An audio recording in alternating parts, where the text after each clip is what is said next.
పూణేలో బయట ఫుడ్ ఎప్పుడు తిన్నా కడుపు నిండుతుంది, కానీ మంచి ఫుడ్ తిన్నామనే తృప్తి మాత్రం ఉండదు.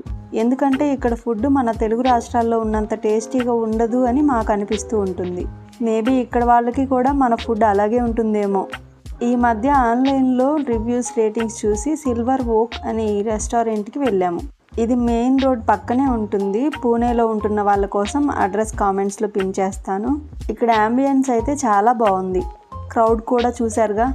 మేము 20 మినిట్స్ వెయిట్ చేసిన తర్వాతే టేబుల్ దొరికింది. ఇక్కడ సెంటర్ ఆఫ్ అట్రాక్షన్ ఏంటంటే ఫోటోషూట్ కోసం హార్ట్ షేప్లో రెడ్ ఫ్లవర్స్ డెకరేట్ చేసి పెట్టారు. రెస్టారెంట్కి వచ్చిన ప్రతి ఒక్కరూ అక్కడ ఫొటోస్ దిగుతున్నారు. అంతేకాకుండా ఎవరిదైనా బర్త్డే ఉంటే కూడా కేక్ కటింగ్ కోసం దాని పక్కనే ఒక టేబుల్ని డెకరేట్ చేసి పెట్టారు.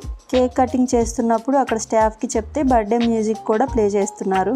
మేము అక్కడ ఉన్నప్పుడే 5-6 కేక్ కటింగ్స్ జరిగాయి. ఫుడ్ టేస్ట్ కూడా పర్లేదు, బాగానే ఉంది. మేము 7 ఇయర్స్ నుంచి పూణేలోనే ఉంటున్నాము. మనకి నచ్చే ఫుడ్ అయితే ఇక్కడ దొరకదు. ఇక్కడ అవైలబుల్గా ఉన్న దానిలోనే మనం కొంచెం మన టేస్ట్కి దగ్గరగా ఉన్నవి సెలెక్ట్ చేసుకొని తినాలి. ఇక్కడ ప్రైజెస్ ఎలా ఉన్నాయో ఒక ఐడియా ఉంటుందని బిల్ కూడా షేర్ చేశాను. మీలో ఎంతమంది సోంపుని ఇలా టిష్యూలో వేసుకొని తెచ్చుకుంటారో కామెంట్ చేయండి. ఎప్పుడైనా బయట ఫుడ్ తిందామని అనుకుంటే మనకు నచ్చే ఫుడ్లో ఆప్షన్స్ చాలా తక్కువ ఉంటాయి. పూణేలో మాకు తెలిసిన కొన్ని తెలుగు వాళ్ళ రెస్టారెంట్స్ కూడా ఉన్నాయి. వీలైతే మేము వెళ్ళినప్పుడు అవి కూడా షేర్ చేస్తాను. వీడియో నచ్చితే లైక్ చేసి మీ ఫ్రెండ్స్ కానీ రిలేటివ్స్ కానీ పూణేలో ఉంటే వాళ్ళకి ఈ వీడియోని షేర్ చేయండి. Thank you.